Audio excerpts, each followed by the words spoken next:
சுவாமியே சரணமையப்பா. விஜய் டிவி நேயர்களுக்கு வணக்கம். ஐயப்பன் சன்னிதானம் நிகழ்ச்சியில் தமிழ்நாட்டில் உள்ள அநேகம் ஐயப்பன் ஆலயங்களை விஜய் டிவி மூலமாக பக்தர்கள் வீட்டில் இருந்தபடியே தரிசனம் பண்ணிட்டு இருக்கீங்க. அதில் இன்றைக்கி நம்ம பார்க்க போகிற ஐயப்பன் சன்னிதானம் கோவை திருப்பூர் தேசிய நெடுஞ்சாலையில் பைபாஸ் ரோடுன்னு சொல்லக்கூடிய அந்த பகுதியில் சாய்பாபா கோவிலுக்கு அருகில் அமைந்திருக்கக்கூடியது தான் இன்றைக்கி நம்ம பார்க்க போகிற ஐயப்பன் திருக்கோவில்.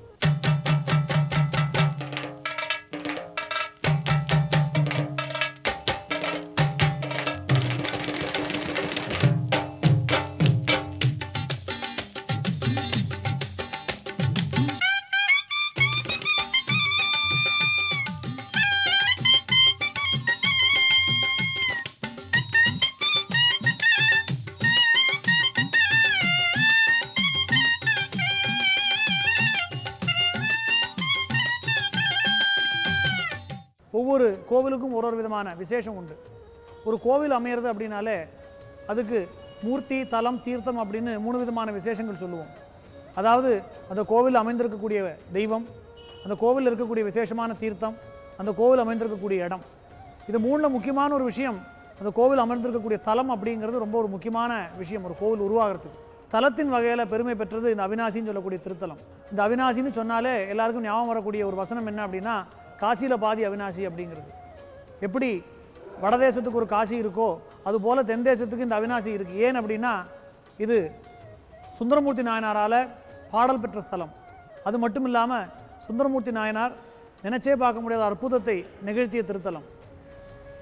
முதலை விழுங்கிய ஒரு அந்தன சிறுவனை பரமேஸ்வரனை நோக்கி பதிகம் பாடி அவன் இறந்து போய் 3-4 வருடங்கள் ஆயிருந்த போது கூட அந்த 3-4 வருஷம் கழித்து அவன் வளர்ந்துருந்தா எப்படி இருந்திருப்பானோ அந்த வளர்ச்சியோடு திருப்பி அந்த முதலை வாயிலிருந்து மீட்டு கொடுத்தாராம் சுந்தரமூர்த்தி நாயனார். அப்பேற்பட்ட அதிசயம் நடந்த ஒரு திருத்தலம் இந்த அவிநாசி. அதன் நினைவாக இன்றைக்கும் அவிநாசிலிங்கேஸ்வரர் ஆலயத்தை நம்ம பார்க்கலாம். அப்பேற்பட்ட பாடல் பெற்ற திருத்தலம் தான் இந்த அவிநாசி க்ஷேத்திரம். இங்கே அமைஞ்சிருக்கக்கூடிய திருக்கோவில் இந்த ஐயப்பன் திருக்கோவில். ஹரிஹரபுத்திர திரிசதி தத்திர தத்திர ஸ்தலே ஸ்திதாக அப்படின்னு ஐயப்பனை சொல்கிறது.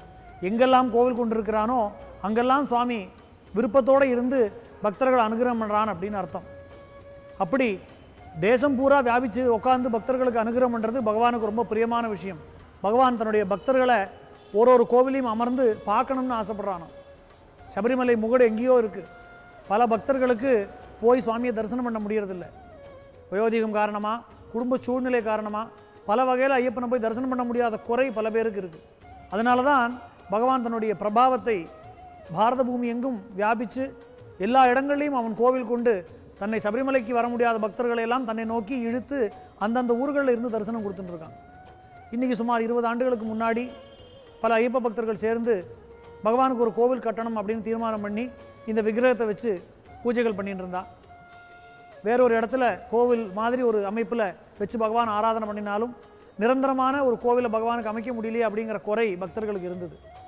அந்த குறையை தீர்த்து வைக்கும் வண்ணமாக பகவான் இந்த இடத்துல உட்காரணும்னு தீர்மானம் பண்ணி இந்த திருக்கோவில் 2 ஆண்டுகளுக்கு முன்னாடி உருவாக்கப்பட்டு விசேஷமாக கும்பாபிஷேகமும் நடந்திருக்கு.